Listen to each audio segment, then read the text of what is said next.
You're listening to the Zine Collector Podcast, Episode 19, Selling Your Zines Online, Part 7, Etsy Pattern.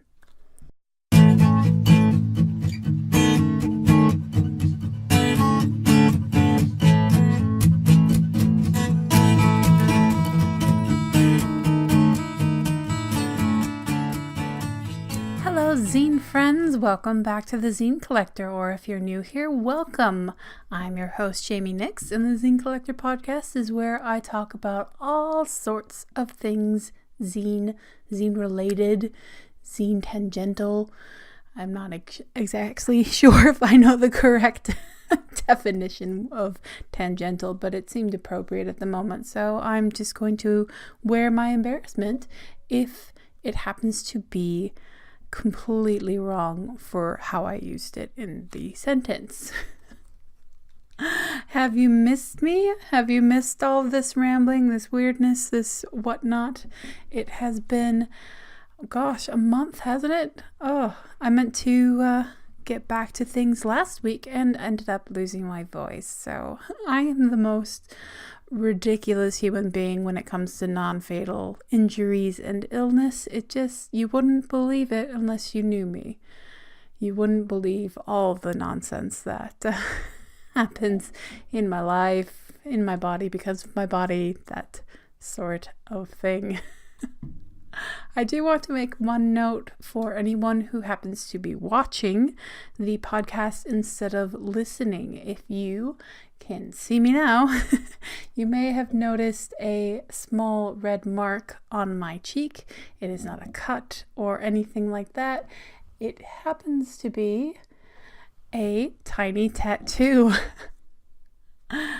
It is one of Natalie Michelle Watson's tiny tats. It is a small red colored pencil, and I'll try to remember to put a closer picture of it in the video so you can see if you're watching.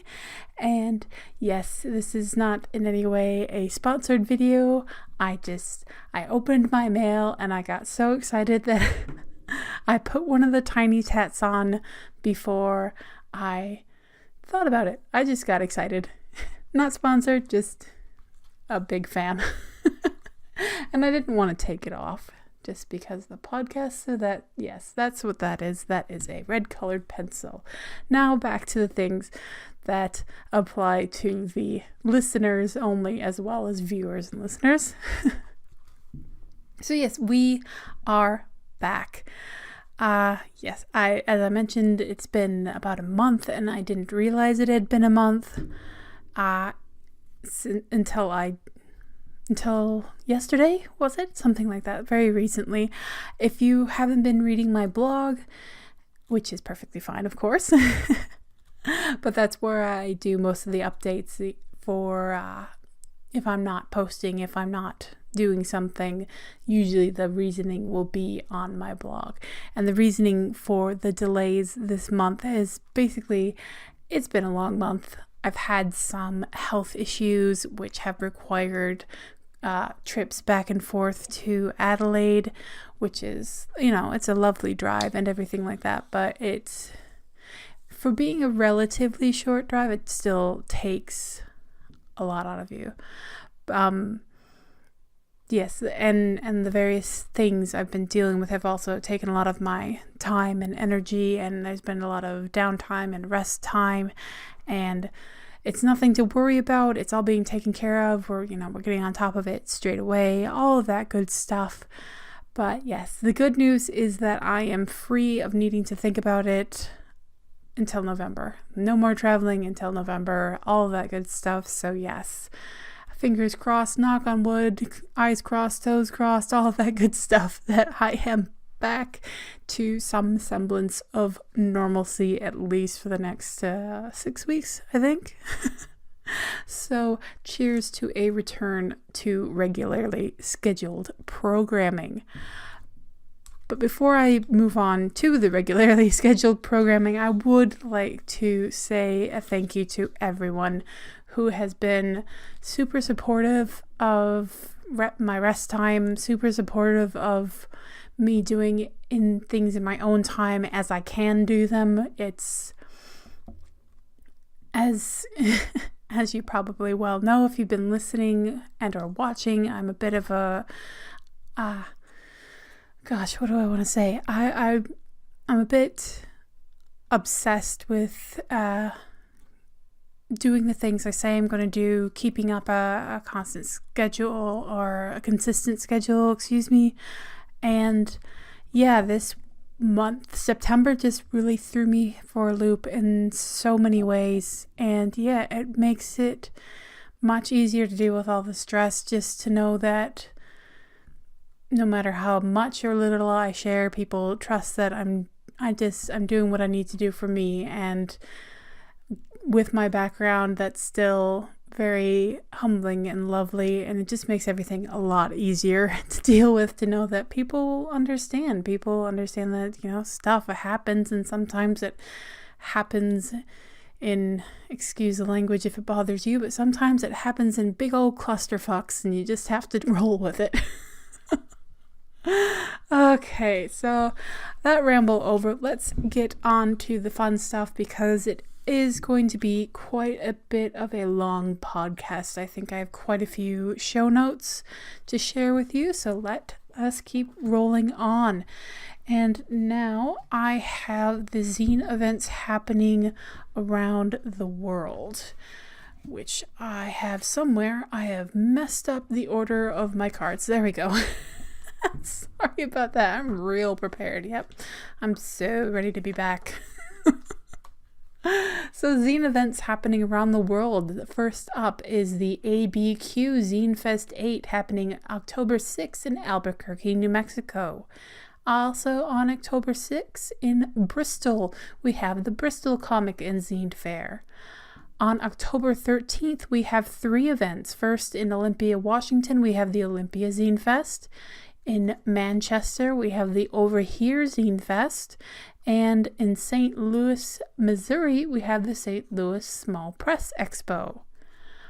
Oh, actually, we have 4 events. Also on October 13th, we have the Durham, North Carolina Zine Machine Durham Printed Matter Festival. On October 28th and 29th in Osaka, we have Zine Day Osaka. Yay!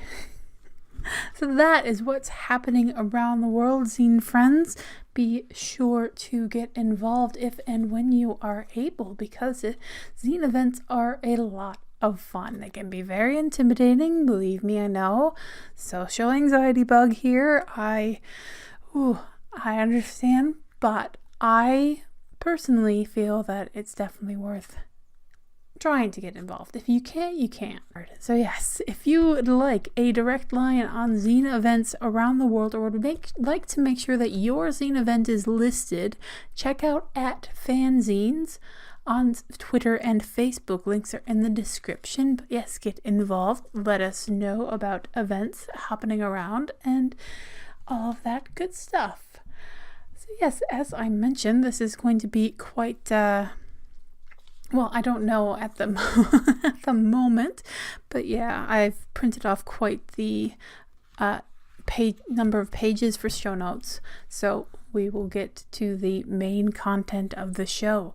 In the last episode of the Zine Collector, I celebrated my 300th zine review and answered some listener questions. That was a lot of fun. It was nice to relax in between, because the podcasts before that, the 5 podcasts before that, were part of a 5-day series exploring Selling Your Zines Online. And that section of Selling Your Zines Online was about marketplaces: Etsy, eBay, Store Envy, Ticktail, and Gumroad.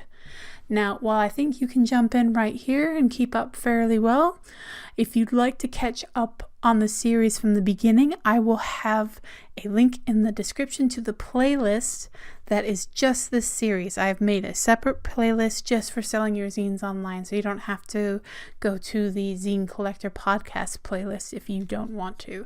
Though, of course, I'd highly encourage you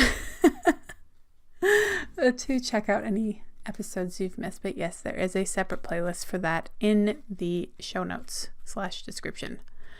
Today, As you may have guessed by the title, I'm going to continue that series by stepping into the world of what I'm calling semi-self-hosted. There may be another term for it, but it's semi-self-hosted in that you have your marketplaces, which are hosted by someone else, and you just set up a storefront, and then you have your fully self-hosted where you're building your own store, so on and so forth.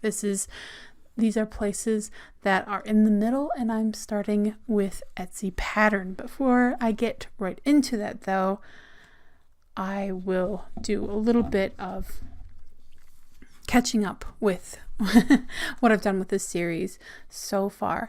As I mentioned in part 2 of this series, when I started doing research for this, I felt that it was, instead of doing a 2, 3, 4 hour long podcast, it was easier to break up all of the options that I looked into. I didn't look into every single option, but all of the options I looked into fit into 3 categories. The aforementioned marketplaces, semi-self-hosted, and fully self-hosted. For this section of the series, I'll be looking at semi-self-hosted. In the realm of time and money, marketplaces generally save you time in exchange for money. Of course, there are things to consider like functionality, site traffic, and other options as well within the marketplace category, but I'm speaking in very wide terms. As I mentioned, generally, not genuinely. Semi-self-hosted sites usually take more of a time investment for the setup. However, these sites take a step away from the marketplace, often in ways that help you express yourself and make it easier to establish a brand with colors and graphics and that sort of thing, and sometimes can save you money as well. It's not a true thing across the board, but it can often save you money depending on your traffic and sales and whatnot. These kind of sites have a lot to offer the person who doesn't want to be tied to things like a long list or table of fees, or get into the realm of HTML and SSL certificates. These kind of shop fronts can be good for the person who enjoys spending an afternoon looking through dozens of templates, picking out the perfect font, but not needing to know the hex code for your for the specific color you want. I think it's called a hex code. I've thrown that in there, and now I may have to regret my decision because I cannot remember if color codes are hex codes or if I'm just rambling about something I have no knowledge about. Welcome back. To be clear, I'm exploring all these options for the first time. Even in the case of Etsy Pattern, which I'll be talking about today, I'm familiar with the Etsy marketplace, but I haven't gone anywhere near Pattern. So all of the impressions you will get, all of the information you will get are the things that I looked at as a new user. So I'm hoping that what I do with this series is give you an overview of first impressions, but also information that I think is important, and as well as letting you know my thoughts for whatever they're worth. It's meant to be an overview, but also if my opinion helps or anything like that, that'll be thrown in as well. With any luck, this series as a whole, or just this show itself, if you're looking at Etsy Pattern specifically, will help you to make a decision or help you just to get a feel of what you might like to do in terms of marketplace, semi-self-hosted, so on and so forth. Which, with each site, I've looked at site fees, your take home on a $7 zine that has $3 shipping, getting started, is it easy, how do you do it, that sort of thing, site options, what do you get for the money you pay, other notes, and my thoughts, my conclusion, if you will. Things to keep in mind before we really get the ball rolling is that I'm only human. I may have missed something or failed to investigate a feature that's really important to you. Also note that things change over time. Whether you're watching or listening to this a day from now, a week from now, a year from now, things change. It's always good to make sure that you are clear about what you are signing up for when you sign up for it. This series will give you an overview, a general gist and feel, but as as Etsy established back in July, things change, and things can change in ways that really affect you. So if you find something that really interests you, do your additional research. And finally, I've put all the figures into Australian dollars unless otherwise noted. I think I've mentioned that quite a few times, and I may mention it more times than is appropriate. But yes, I just want to be absolutely clear on the figures that I'm using when I do calculate things. Okay, let's talk about Etsy Pattern. Pattern is Etsy's answer to sites like Wix and Squarespace, trying to offer users the ability to branch off from Etsy and the limitations of the storefront while also still keeping you under the Etsy umbrella. With Pattern, Etsy wants to offer you more functionality, more flexibility with very options that you can't do or get with your marketplace shopfront. Pattern is pretty much nearly completely separate from Etsy in nearly every way, but I'll get into that side of things a little later in the podcast. Let's start by getting right into the financial side of Pattern with the site fees. But I do want to start with something that's not a fee, but actually a lack of a fee. And that is, there are no listing fees. Yay! Insert applause here. Yes, that's right. No listing fees, and your listings do not expire. While this may seem like a very common sense sort of thing for a site like this, where you have to drive all the traffic in and you're paying a fee every month, so on and so forth, I still see it as an element that works in Etsy's favor, given how much and how often listing fees are mentioned as a negative in regards to the Etsy marketplace. It is common sense, but at the same time, I honestly would not have been surprised if there was some sort of listing fee when it came to your Pattern site. I'm very glad to see that there's not. You get a 30-day free trial that starts at when you launch your shop. Definitely a positive for anyone who isn't sure about using Pattern. After your 30-day free trial ends, Pattern will cost you $15 USD per month.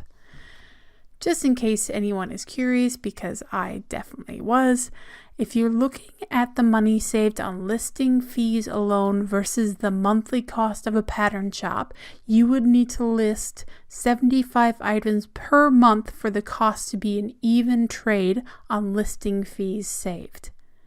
So you could list 75 things per month and pay $15 USD for listings in your marketplace shop, or you could pay $15 USD per month for your Pattern shop. If you list over 75 items per month in your Pattern shop, then you go into it being more of a being into real savings rather than an even trade.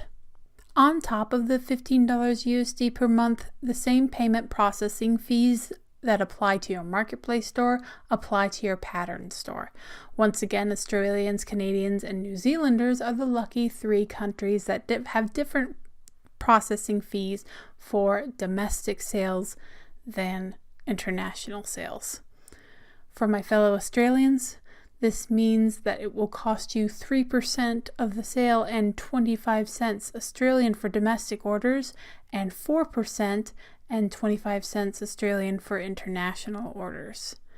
The other possible fee that I don't think is actually a fee is the transaction fee. The reason I say I don't think it's a transaction fee is because there seems to be a little bit of confusion, but it might have been a launch day confusion.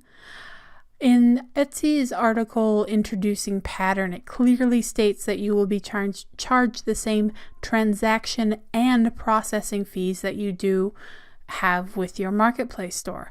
However, in the Pattern legal policy that you can find online, and links will be in the description, the listings that are pattern only that you don't list in your marketplace store do not incur transaction fees.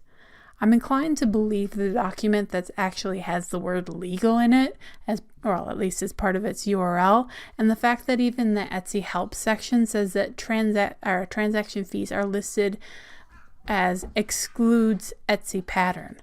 Though I do feel a little bit cynical about it, I will take the leap of faith that the legal documents are correct and their introducing pattern article was a mistake or something they quickly backtracked on. However, just be aware of this discrepancy. I haven't actually sold anything through a pattern shop, so I do not know for sure. Just keep in mind that the transaction fee is 5% of the total of the item cost and the shipping, and that probably doesn't exist, but it may factor into things. Just to be sure, and to cover all of your bases. And now we go on to optional fees. With Pattern, you have the option of having your own custom domain, which can go a long way to help you branding your shop, creating a unique shop. While this technically is an optional fee, which is why I have it in this section, I highly, highly, highly recommend doing it. If you don't, your default URL will be your shop name .patternbyetsy.com. No. Just no. 1,000 times no. It's by far not the worst URL I've ever seen, but it's big, it's clunky, especially if you have a long shop name. Imagine that your shop is the distro at the end of the universe, which, hat tip to to that reference. But so your shop would be the distro at the end of the universe .patternbyetsy.com. To be honest, you probably don't have a shop name that long or wouldn't want a URL that long, but either way, the .patternbyetsy.com just isn't great in my opinion. Even with my shop, it would be seagreenZines.patternbyetsy.com. If you're paying for a pattern shop, I feel like you're paying to, at least in part, to step away from Etsy. So why would you leave Etsy in your URL? I mean, if you're going to go through the time and expense of setting up a shop, why would you load it down with an anything but catchy URL? So yes, as I said, it is optional, but personally speaking, please do it. If you're going to go with Pattern, please do it. You can purchase a URL very easily through the Pattern dashboard for $13 USD per year, or about $1.08 USD per month. Some domain names may be more expensive, especially if you go with a .biz or something like that instead of a .com. All the domains I tested were .coms, and they all came back at $13 USD per year. You usually pay the full amount for that up front, but I'm breaking it down to per month for the purpose of what you would take home each month with the aforementioned $7 zine. The ease with which you can get a URL certainly does work in Pattern's favor. It's very easy. You just plug in a possible domain and away you go. But I still recommend looking around to make sure you're getting the best price for what you want for your URL. I tested out other sites looking for the URL totallyzines.com, and I yielded a few spots that were cheaper. For instance, where I get my domains, I would pay $12.49 Australian per year, otherwise known as $9.08 USD, or about 76 cents USD per month. And that again is for the totallyzines.com. Perhaps not significant enough of a savings for you, but definitely worth consideration, especially if you're looking to have your shop for a long time. These things add up, and pretty quickly.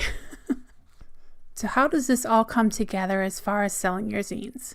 Using the figure I mentioned, the $7 zine that costs $3 to ship, a total of $10 for the lot, we'll go through and see what we have. I would have had to convert currency either way, so I'm going to put it all in Australian dollars. $15 USD per month thus turns into $20.63 Australian per month. I'm using the currency conversion figures as of October, the beginning of October. They fluctuate daily, that sort of thing, but yeah, it'll be fairly accurate. Out of the $10 sale, you will subtract $3 for shipping, a processing fee of 55 cents for domestic orders, or of 65 cents for international orders. After that, you have $6.45 if you sent the zine domestically, or $6.35 if you sent the zine internationally. Not too bad. To cover the cost of hosting a pattern shop, you would need to sell at least 4 zines per month.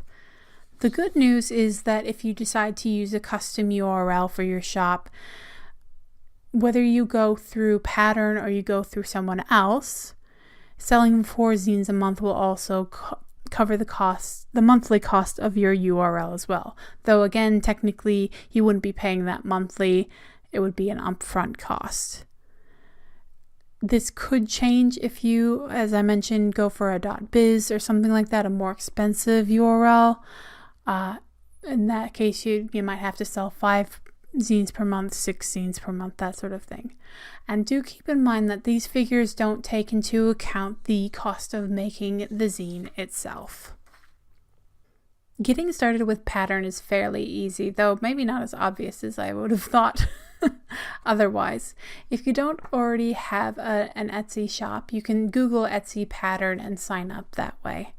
If you do already have a shop, you can navigate to your marketplace dashboard, your shop dashboard, and then on the left side of the screen, if you scroll all the way down, you can click on Want Your Own Website and go from there. Once you've clicked on the Want Your Own Website, Etsy will take you through an introduction to Pattern and a list of prompts to fill in to get you started. You'll name your shop, a name that apparently you can change at any time, and put in a few other details. Then you're ready to start playing with Pattern itself. An important note at this point, and a smart move on Etsy's part, in my opinion, is that you do not sign up or pay anything when you go through this process. You haven't signed up for your free trial. You haven't handed over any financial information or anything like that. With no commitments whatsoever, you can play with Pattern, set up a site, see what it looks like, figure out all the details, and really check out everything Pattern has to offer without even starting the free trial. I really appreciated this, especially as someone who didn't really fancy handing over her details for researching for the podcast. No offense, podcast, no offense, listeners, but yeah, I was not looking forward to that, and lo and behold, I got to play and find out all sorts of things without even signing up for the free trial, so that was very much appreciated. It is when you launch your site, and there'll be a button for that, it's the launching of the site that actually gets your free trial started. I haven't been able to clearly establish whether you have to have an Etsy shop to use Pattern.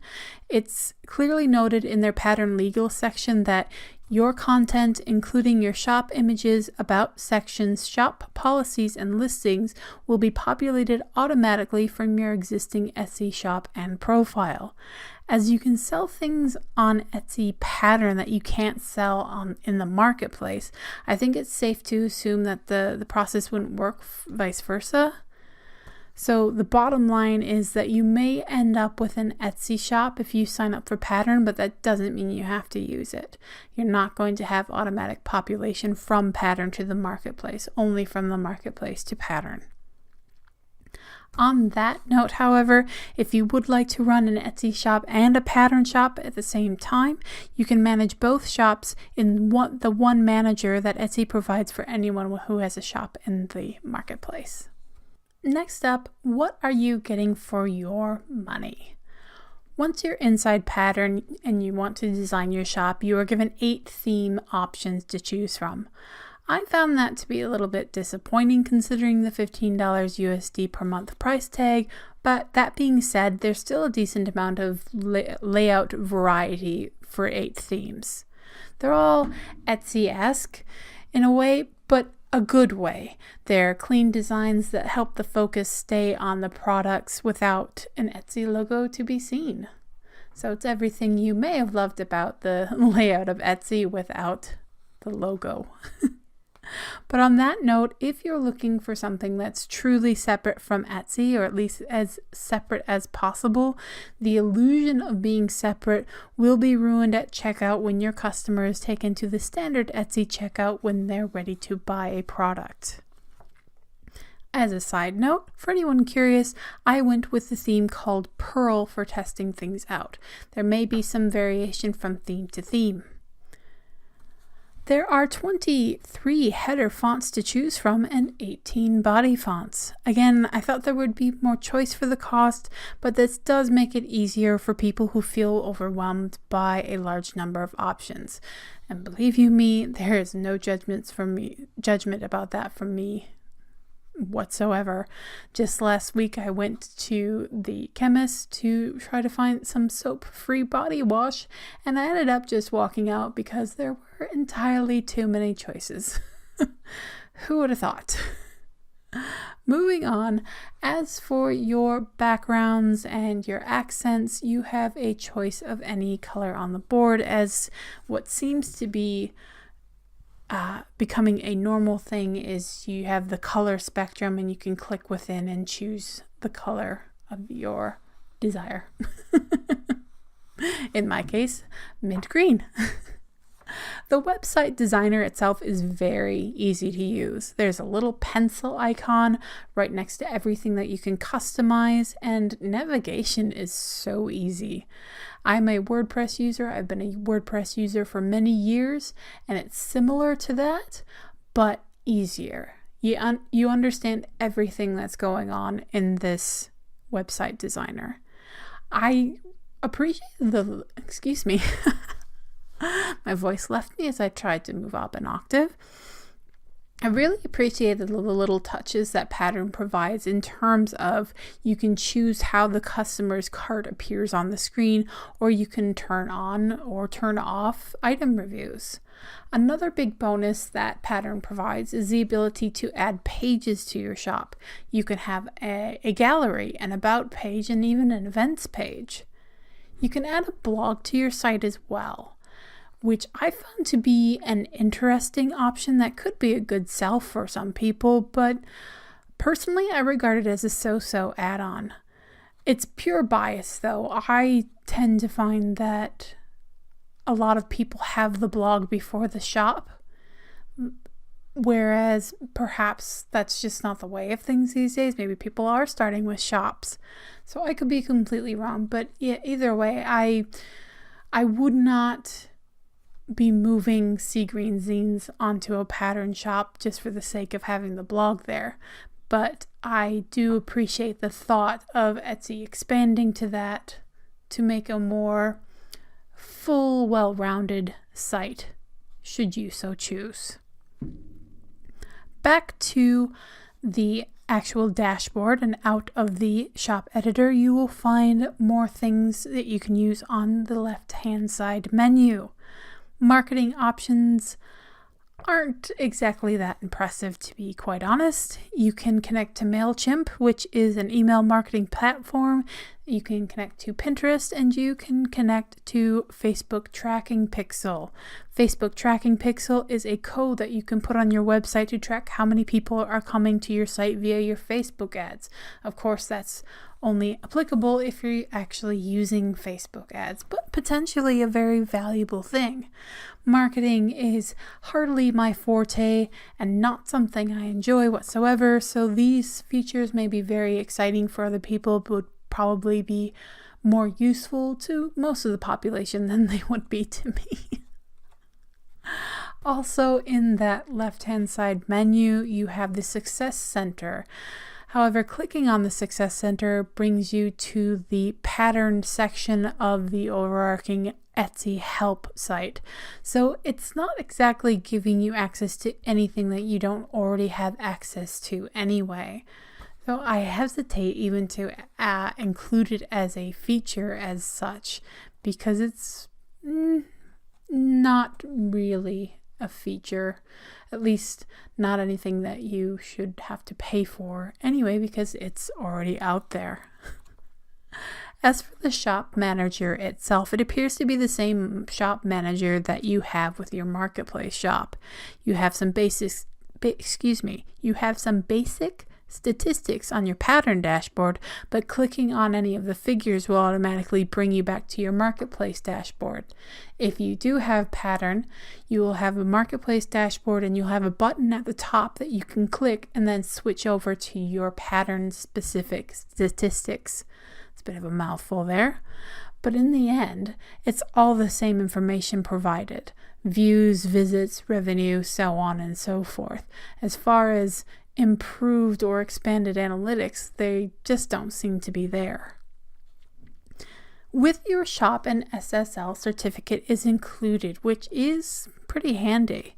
Put simply, because I am not an IT person, an SSL certificate is used to make a site secure when the site collects important sensitive data, like, for example, credit cards. It's becoming more and more common on pretty much all websites, but it's not always a given, and it can be an expensive cost depending on whether you decide you need one for your site. And let's be frank, if you are selling and taking payments online, you do need an SSL certificate. It puts that little S near after the HTTP, and I use Google Chrome, and Google Chrome does not appear to like any sites that do not have that little secure S. So yes, it is very important. One thing I should point out with this examination of pattern is that I didn't actually launch my shop or take part in the free trial. I played with it, I examined the features, all that, but I stopped short of actual launch. There may be other functions or bonuses with actually taking that leap. Taking the plunge and launching it may open up all sorts of different things. I'm not sure. However, if there are additional features which you only get when you actually launch your shop, then they aren't apparent. They aren't advertised. They aren't even hinted at least not anywhere that I looked on the site. In regards to other notes I have about pattern, from the business view, I think Etsy is very smart in offering pattern for the simple reason that you can sell more. With a pattern shop, you can sell things that don't follow Etsy's handmade/vintage guidelines that you have to follow when you have a marketplace shop. I personally haven't found any frustrations with this, but I can see it being an annoyance for someone who would like to sell something new or something not handmade. And it's a possible great opportunity to expand your shop, your brand, so on and so forth. When you look at just the shops, having a marketplace shop and a pattern shop, I think it's a plus compared to having two Etsy marketplace shops.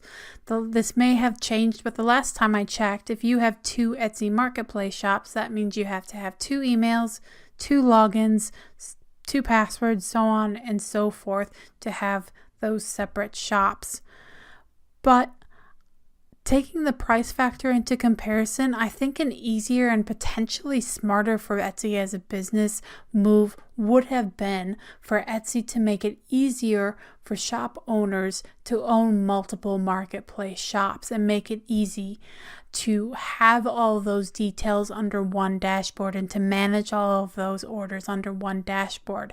They give you that ability with Pattern, but you're paying $15 a month, and maybe you really would just like to have a one marketplace shop for your handmade journals and one marketplace shop for your handmade stickers, so on and so forth. I really wish Etsy would have gone in that direction.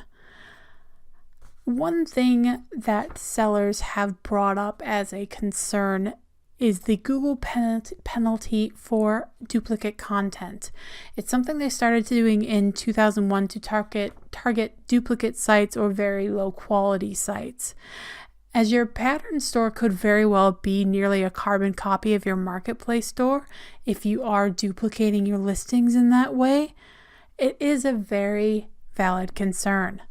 An Etsy employee stated that Etsy has worked closely with our internal SEO to minimize this risk, but a minimal risk is still a risk, and it could be something that you really want to pause and consider before signing up for Pattern.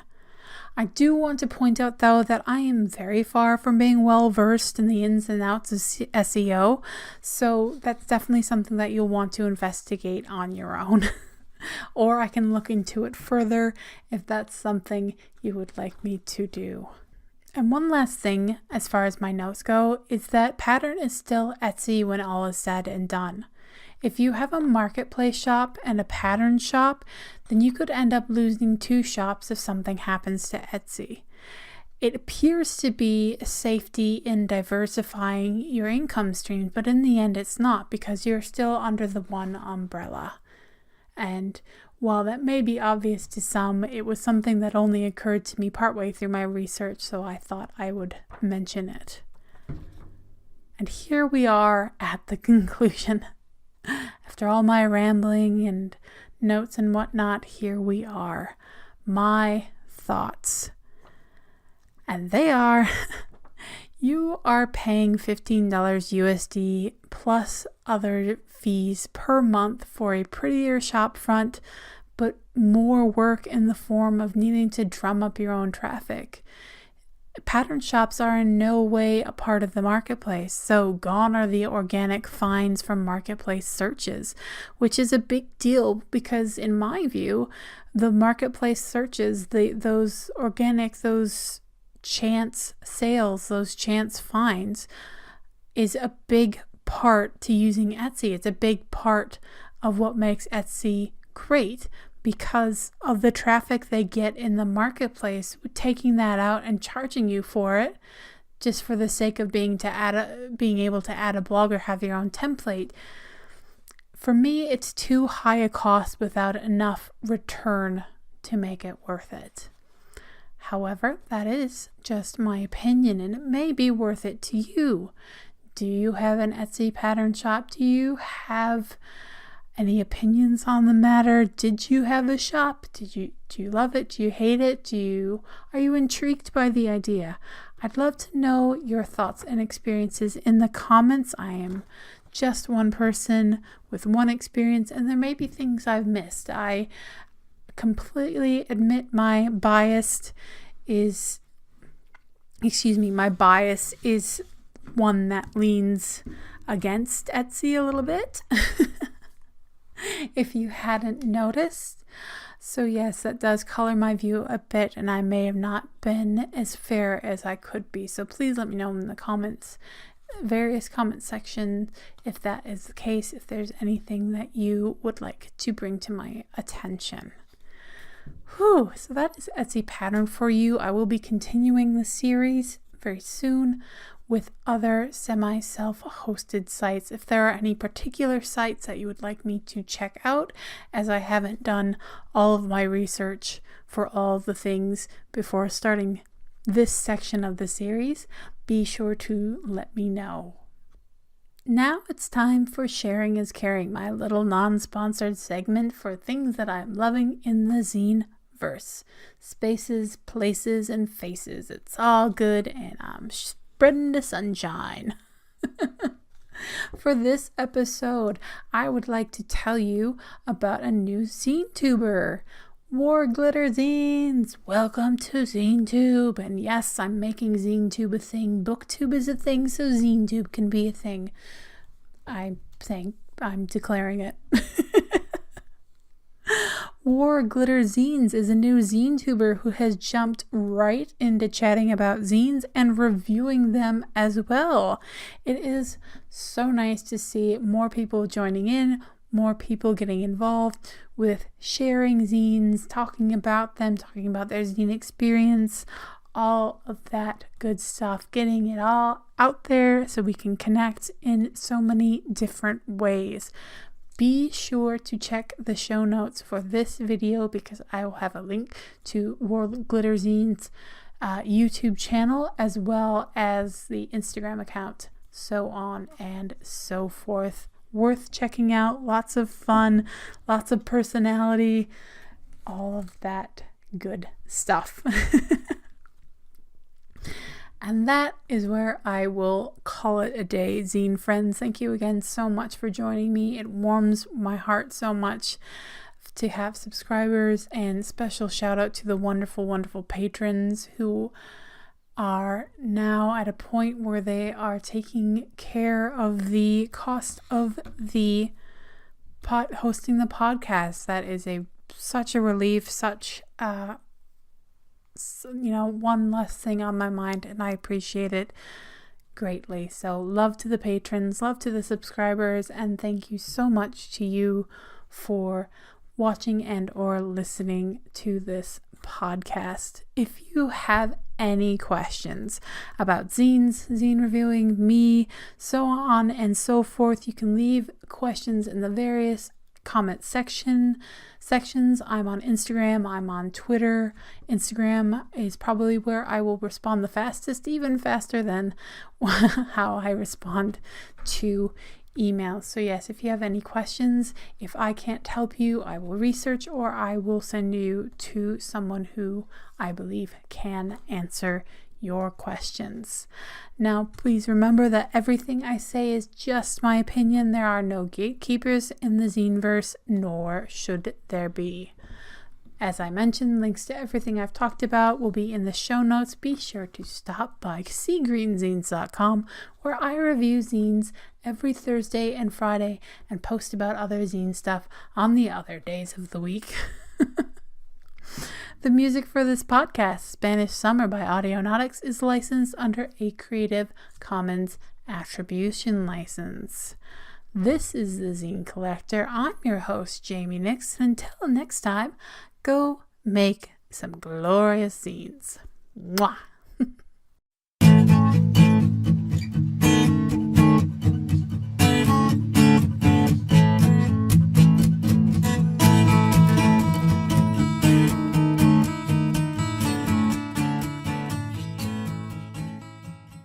To be honest, I'm just glad my voice held out.